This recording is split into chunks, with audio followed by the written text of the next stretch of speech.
Hi everyone, my name's Laura and I'm the Carpe Diem Stitcher. Welcome back to my channel if you're an existing subscriber, and welcome if you're new.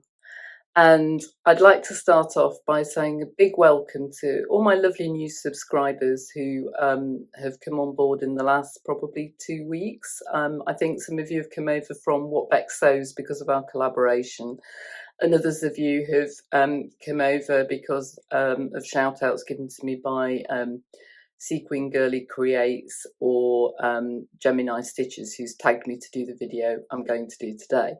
So a big welcome to all of you, and I hope you enjoy my content.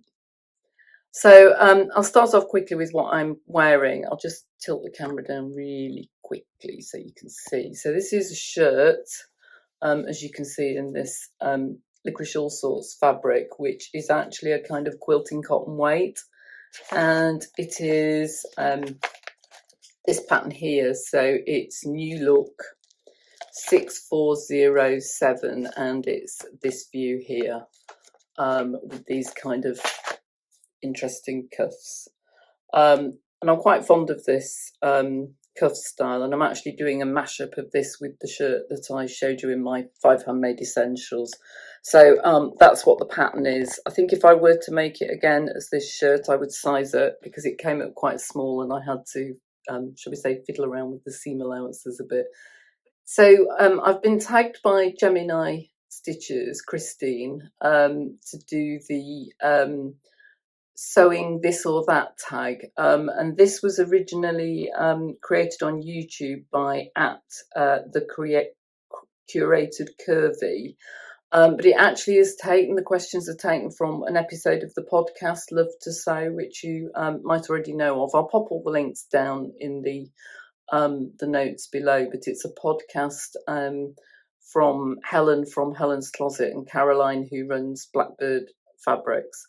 I think it's a really good podcast, and they take various different topics and discuss them each week. So I've been listening to them while I've been going out running. Anyway, so that's where the questions come from. And they are put into 4 different categories. And I apologise in advance for looking down because they've got the various topics. I've got it open on my iPad so I can see what I'm doing. So the first topic all relates to sewing prep, and the first question is shopping new versus stash busting. Well, I am trying to stash bust, but I'm not very good at it. So recently I have bought new things, although that has been partly because I've been making a dress for a wedding, and I'm going to do a follow-up vlog on that very soon. I know that, for example, I need to make some new t-shirts, and I will definitely be stash busting for that. I showed you some new jerseys that I'd bought at the Festival of Quills, and I've also got some plain ones in my stash. So I would say if I've got something suitable in my stash, I would probably try to use my stash, but otherwise I would shop new for a specific pattern. But I am also guilty of buying things because I like them. So bit of a mixture, really. Next prompt is PDFs versus paper patterns, and I am looking on the other side of my sewing room and I can see an enormous plastic container of paper patterns. So I have got a lot of paper patterns. I like paper patterns because of the way they feel and the way they're presented, and that you have a sewing booklet and everything. I would say recently I've probably bought more PDFs. I like the immediacy of them. It's very practical to be able to just download something and get started. And of course, some pattern companies actually only do them in PDF, so that also probably explains it. So I would say both. Cutting versus tracing. On the whole, if I'm using a paper pattern, will 99 times out of 100, I will trace it before I cut it. There have been a couple of exceptions. So the dress that I showed you that I was looking at for the wedding that I went to recently, I cut a straight size 12 on that, and that was because I kind of didn't think that the difference on the hips between a 12 and 14 would make a huge difference, and I didn't think whether or not I liked it would be dependent on the pattern. So I was pretty sure of the size, and I have directly cut into a couple of patterns that I've made for my husband, shirt size, short sizes, that kind of thing, although I did do a toile for one of those, the shorts first. But generally speaking, if I've got a paper pattern, I would always trace it out. Sometimes you have to. So my collaboration with Jess is a Bird magazine jacket, so obviously I've had to trace that out and add seam allowances. If I'm making a PDF pattern, I will generally just cut straight into it on the basis that I can always print it or have it reprinted if I need to, so I wouldn't trace that. The next one, it's the last one in this first topic, is do you make a muslin or a toile, or do you just go for it? I have very rarely made just straight toiles. I did do one for an outfit for another wedding that I was going to. In fact, I did a toile for 2 outfits for the same wedding, neither of which I wore in the end. One of which never got any further than the toile stage, and I really ought to revisit it. But I couldn't get the toile to work, so that was useful actually. And the second one I didn't make anyway, and I'll put a link to the video in which I talk about the bin liner of doom, which is where the actual garment is sitting languishing because I haven't done anything about it. And I also toiled some shorts for my husband out of an old sheet because I really wasn't sure he was the right size that he was saying he was, and he was. But generally speaking, if I do a toile, it would be a wearable toile, and so I guess you'd say in a way I just go for it. Depends on time as well. Next topic is all about fabric. So first question is in-store versus online shopping. I would say I do a bit of both. The bulk of my fabric shopping is probably online, like a lot of people these days. I don't live massively near to in-person fabric shops, but Higgs and Higgs is not all that far away from me, so I do sometimes go there with a friend, and I think we're going there next week, bank holiday weekend. And I also sometimes, as you will have seen, buy fabrics at places like Festival of Quilts or the Knitting and Stitching Show. And actually, I've got some fabric to show you next time I do a Friday Sews, which was bought in person in a fabric shop. Although I didn't buy it because my mum bought it for me, but it was in person in a fabric shop. But I would say probably it's about 80% online on the whole. So the next question is knits or wovens. So the answer to this is both. I think on balance, I probably have more knits in my Me Made wardrobe than I do wovens, but that's mainly because of the pattern repeats that I've done have tended to be knit. So for example, the Tilly and the Buttons Nora I've made a lot of times, and I've made the Juno pyjamas a fair bit as well, and I've made quite a few sort of t-shirt tops, that kind of thing. But I really quite like sewing with wovens. I quite like the more technical side of the makes that I've made in a woven. So I certainly don't shy away from a woven fabric at all. So I would say both. Tumble dry versus hang to dry. I don't tumble dry if I can help it. I have very occasionally tumble dried jersey if I don't think that I can easily dry it in my airing cupboard, or I need my airing cupboard for something else. So in the winter we would tend to dry our washing in the airing cupboard. So if I've got laundry in there and I need to dry some fabric, I might tumble dry it. But generally speaking, for wovens, I would line dry them if I possibly can, or I'll put things in the airing cupboard to dry and just be a bit more patient. So where possible, I would say line dry. Rotary cutters versus scissors. This is an easy one for me. Rotary cutters every time, if I can possibly manage it. I do keep a pair of scissors with me in case there's something that's a bit awkward, but I really like rotary cutters and pattern weights. I find it a lot easier. And actually, one thing that I've started doing recently, and I can't remember where I saw the tip, is that if you keep your old rotary cutter blades and you then take off your blade that you're using to cut your fabric and put one of your old blades on, you can actually use it to cut out your paper pattern, and it's so quick. So I've done that a couple of times recently, and it is just a game changer. It just makes it so much quicker. So I am definitely team rotary cutter. I love them. I'm sometimes tempted to buy a smaller one than the standard, I don't know what it is, 45mm. So I'm sometimes tempted to buy a smaller one as well. Definitely team rotary cutter. Right, third topic is about clothing construction. So the first question is, do I follow the pattern or do I wing it? Generally speaking, I follow the pattern. Exceptions are things like if there is a double yoke on a shirt, I would use the burrito method. And I've got a really good Stitch Sisters video about shirt construction, so I would quite often follow that video rather than follow the pattern, and I would do the burrito method rather than whatever it's telling me to do in the pattern. But generally speaking, I will follow some kind of instructions. What I don't always do is do things in the order that they tell me, so I will sew as much as I can before I then go off and press anything in that. For example, if it's telling me to sew the shoulders together on the garment and then I have to sew, I don't know, 2 pieces of the sleeve together, I'll do all that. I'll do as much as I possibly can, and then I'll go and press it, and then I'll come back and do all the next steps. So if that makes sense. So, but I don't wing it. I don't just go, right, I'm just going to go off and make this and ignore the pattern instructions. Right, next question is bias tape finish versus facings. I don't mind facings. I know a lot of people don't like them, but if the pattern calls for a facing, I will put it in. If it called for bias binding, I will put it in. Where I do like using bias binding, which is not as a contrast to facing, is on the hem of a shirt.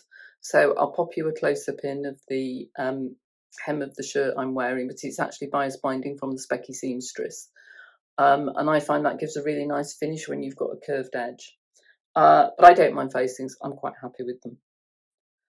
Serge seams versus French seams. It depends if they'll show. So if they don't show, I'm more likely to do serge seams. So on the first dress that I made with the wedding in mind, which is a wrap dress, I did French seams on the skirt because you're more likely to be able to see it, and I just serged them on the bodice. So it really kind of depends. My bin liner of doom, I've realised since I've become more experienced that the reason it didn't work in part was because I didn't do French seams and the thing just frayed all over the place. So I think there is definitely, if the fabric frays terribly, I think it's a good idea to do French seams. Button fly versus zip fly. I've only ever done one zip fly on my husband's shorts, and I've never done a button fly, but I wouldn't shy away from it. So I don't really have an answer to that one at the moment. Button by hand versus machine sewn. I tend to sew them on by hand. I have used my button attachment on my machine. It will do it, but I don't like the finish because when it clips off the thread, you can actually see it on the right side, and it's a really short thread, and it just annoys me. So I tend to sew them on by hand. Fusible versus sewing interfacing. Fusible. I've never used sewing interfacing, although I do have a fabric. I've got a boucle fabric which I want to make a skirt out of, and that's a wrap skirt, and I think you have to interface the fronts, and I have a really bad feeling that if I use Fusible it'll go all knobbly, so I might buy some sewing interfacing for that. But generally speaking, if it wouldn't make any difference, I'd use Fusible. Snip as you go or all at once. Snip as you go. I've got a machine that's got an automated thread cutter, so it will cut it off if I wanted to. If I'm doing something like top stitching, I wouldn't use that. I would tie the ends together, but I would still try to keep doing it as I go along because I hate coming to the end and then having to finish off all the ends and weave in all the overlocked ends and all the rest of it. So snip as I go. Press as you go or all at once. So I've already covered this a bit, but I press as I go but I do as much as I can before I go, rather than standing up and sitting down. But I wouldn't sew across a seam I haven't pressed, certainly not on a woven. I might be tempted on a jersey, particularly one I don't think would press very well, but I'm a press as you go person. The final 4 questions are in the 4th topic, and that is sewing habits. So the first one is late night seamstress versus daytime seamstress. I'm a bit of both. I prefer to sew during the day. I'm lucky because I work a 9-day fortnight and I get every second Friday off. And I like to sew then, and I like to sew at weekends. I do sew in the evenings after work sometimes. I try not to sew too late, mainly because if I do, either I make mistakes or I can't settle. I go to bed and I'm just thinking about that seam that I could have sewn or whether something's wonky. So I prefer to sew in the day, but I have been known to sew at night. And just the odd hour after work can be quite relaxing. Slow and steady versus frantic sewing. I'm definitely slow and steady. Definitely. I'm not very good at frantic sewing. I find it really stressful. And I really try to not leave things until the last minute. I'm not always very good at it, which you'll find out when I come to talk about my wedding guest dress. But yeah, I like to try and be slow and steady, and I think it's my natural pace of sewing. I think some people can sew really well, really quickly, and I totally admire them, but it's not me. So slow and steady. Tidy as you go versus one big cleaning session. I'm looking at my sewing room and I am quailing slightly. So I have just been away for a week, of which more in a minute.